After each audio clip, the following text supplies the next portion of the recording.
안녕하세요. 유한타증권 은행 담당 박진영입니다. 금일 말씀드릴 내용은 2018년도 은행산업 전망, 정책 부담을 넘어서는 펀더멘탈 개선 이어갈 것이라는 자료를 설명을 드리겠습니다.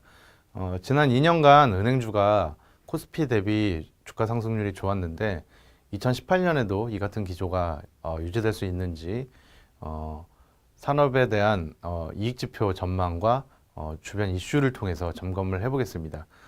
순서는 주가에 대한 리뷰를 먼저 해보고요. 핵심 이익지표 세 가지에 대한 전망, 그리고 밸류에이션, 탑픽의 순서로 말씀을 드리겠습니다. 그럼 넘어가 보겠습니다. 네, 2018년도 은행주 전망에 앞서서 지난 2년간의 은행주에 대한 리뷰를 해보겠습니다. 2015년까지 은행주가 굉장히 부진했었는데요. 네, 2014년도에 17%, 2015년도에 15.7% 주가가 하락을 했습니다. 2016년도 들어서 은행주는 20.3% 상승을 하면서 코스피 대비 크게 아웃퍼폼을 하게 됐고요. 올해는 작년 대비해서는 아웃퍼폼 되는 정도는 약해졌지만 여전히 시장 대비해서 우수한 성과를 나타내고 있습니다. 월간 상대 수익률 추이를 보셔도 상대 수익률이 좋았던 기간이 안 좋았던 기간보다 더 많았던 걸 우리는 확인을 할 수 있겠습니다. 이어서 어떤 은행이 가장 주가가 좋았는지 살펴보면요.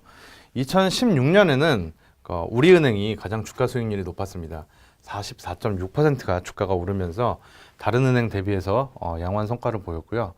2017년 들어서는 하나금융지주가 49.1% 상승을 하면서 주가 상승률이 다른 은행에 비해서 가장 높았습니다.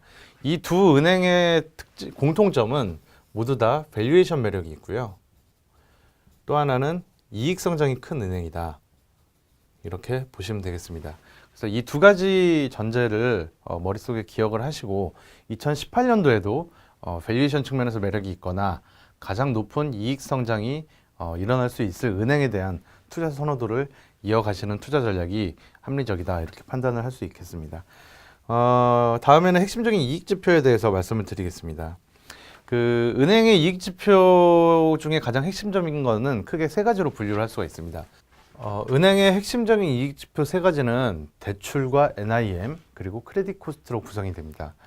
그래서 그 세 가지 이익 지표를 잘 전망을 하면 은행의 지속 가능한 ROE 레벨 그리고 이익의 규모를 우리가 추정을 할 수 있습니다. 가장 먼저 말씀드릴 부분은 2018년도 원화대출 성장입니다. 2018년도 원화대출 성장률은 4.8%로 예상을 하고 있습니다. 4.8%는 2016년도에 4.7%, 2017년도에 4.7%와 유사한 수준이고요.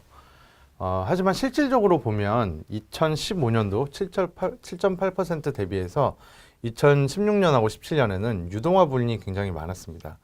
그래서 이 부분을 감안을 하면 실질적인 완화대출 성장률은 상당히 좀 많이 둔화가 되는 그런 모습으로 보시는 게 맞을 것 같고요.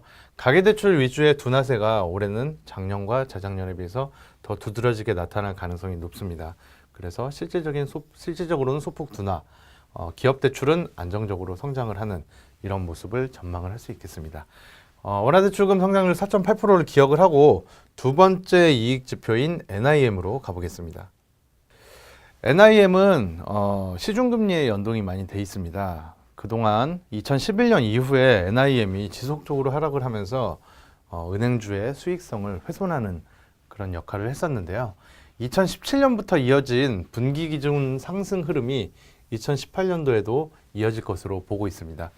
2018년도 주요 은행의 평균 NIM은 205bp 수준이고요. 이는 2017년 대비해서 6bp 정도 개선된 숫자입니다.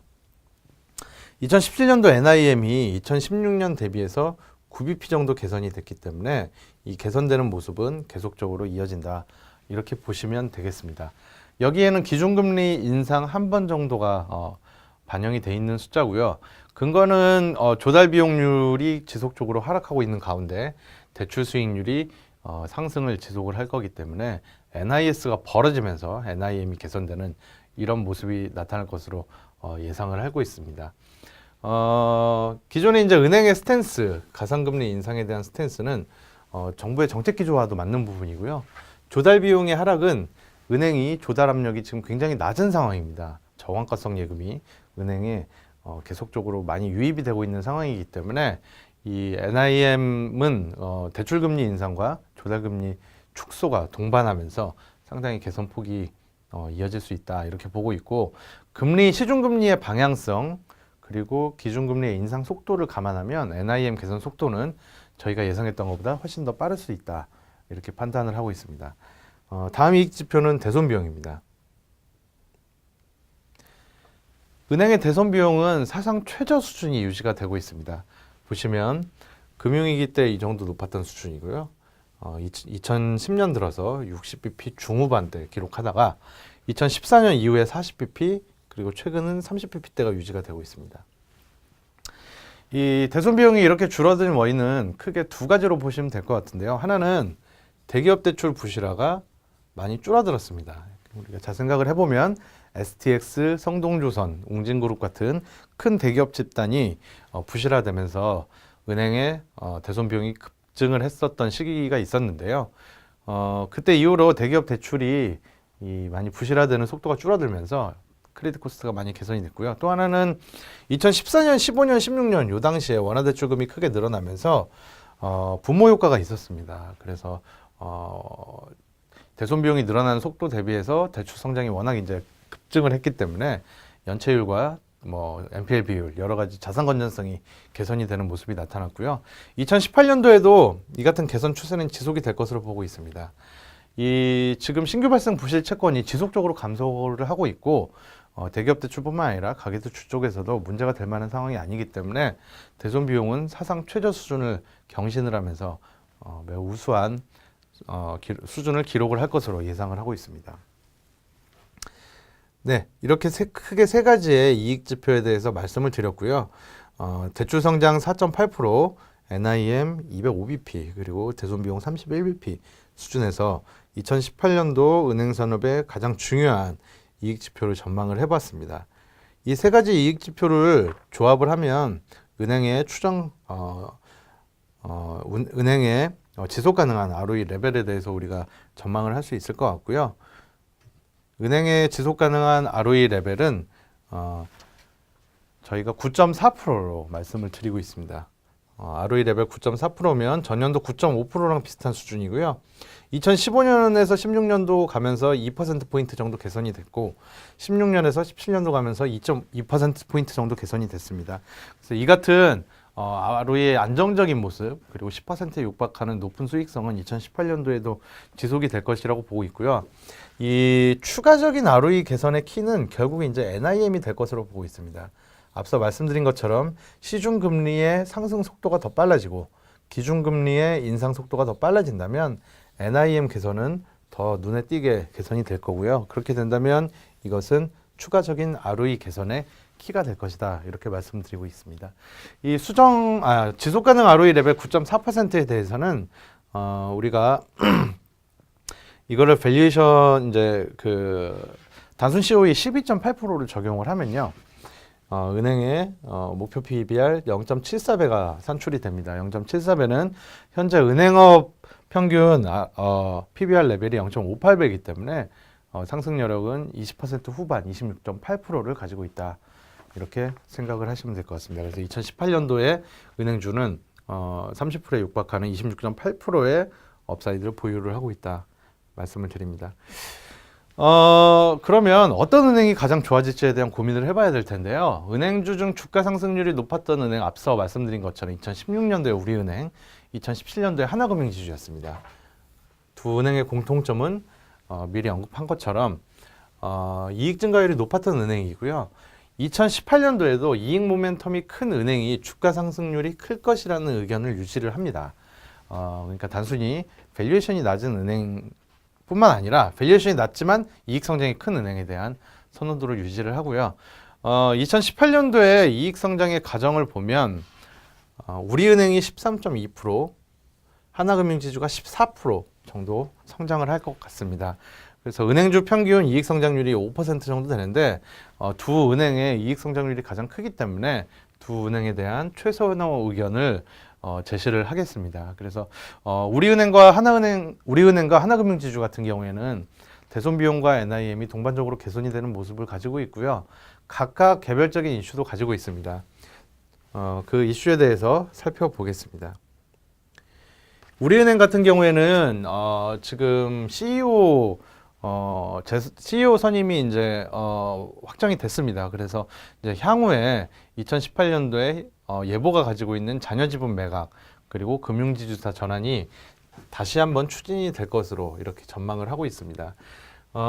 이렇게 이제 주변에 구조가 바뀌는 구조적인 이제 성장의 어떤 틀을 강화시키는 이런 모습이 2018년도 나타날 것이기 때문에 현재 그 우리은행의 주가 수준은 여전히 이제 저평가 수준, KLX 은행 평균 대비해서도 훨씬 더 저평가되어 있는 이런 수준은 내년도를 거치면서 디스카운트가 축소되는 이런 모습이 강화가 될 것으로 보이고 있습니다. 이와 더불어서 이익 성장은 대손 비용이 급격하게 개선이 되고 있는 이런 상황이라서 2017년도 대손 비용 0.9조 원에 불과할 것 같습니다. 이는 2014년도 1.1조 원 대비해서 크게 개선이 된 모습이고요. 2018년도에도 이런 대손 비용을 필두로 이익 성장이 이제 유지가 되는 가운데 밸류에이션 매력 그리고 구조적인 성장의 모습까지 강화가 되는 상황이라서 현재 주가는 적어도 KLX 은행 평균 대비해서는 저평가 받을 이유가 전혀 없다. 이렇게 말씀을 드리고요. 지금 여전히 업사이드가 가장 큰 은행이라고 생각을 하고 있습니다. 그래서 2018년도 은행 탑픽 우리은행을 제시를 하겠습니다. 또 하나의 은행은 하나금융지주입니다. 하나금융지주는 2016년도에 46.2%, 2017년도에 40%로 최고의 이익 모멘텀을 가지고 있었습니다. 그래서 2년 연속 40%에 육박하는 이익 성장을 했고요. 내년도에도 다른 은행 대비 높은 이익 성장을 할 것으로 보이고 있습니다. 이 실적 개선의 근거는 NIM 개선, 그리고 대손 비용의 경상적인 감소, 그리고 큰 폭의 이제 구조조정을 통한 판관비 절감이 있고요. 하나 이제 플러스 알파로 우리가 생각을 할 수 있는 거는 SK 하이닉스 및 명동 사옥 매각 가능성이 있습니다. 그래서 이 두 가지를 매각을 한다면 추가적인 이익 확대 요인까지 보유를 하고 있기 때문에 은행 평균 대비해서 큰 폭의 이익 성장을 달성이 가능하다. 이렇게 보시면 되겠습니다. 그래서 정리하자면 2018년도에도 은행주의 성과는 시장 대비 양호할 것으로 전망을 하고 있고요. 저희 하우스 제 생각은 그 우리은행하고 하나금융지주를 탑픽 의견을 제시를 하면서 이번 자료에 대한 발표를 마치겠습니다. 네, 2018년도 은행 산업에 대한 전망에 대해서 말씀을 드렸습니다. 2018년도에도 은행 산업은 구조적인 이익 성장이 이어질 것으로 전망을 하고 있기 때문에 시장 대비 양호한 성과가 예상이 됩니다. 우리은행하고 하나금융지주에 대한 최선의 의견을 제시를 하고요. 이익 성장이 높은 은행이 주가 상승률도 높다는 기조도 2018년도 유지가 될 것으로 보입니다. 네, 은행 산업 전망 그리고 탑픽 의견에 대한 발표를 마무리를 지으면서 오늘 자료에 대한 설명은 마무리 짓겠습니다. 감사합니다.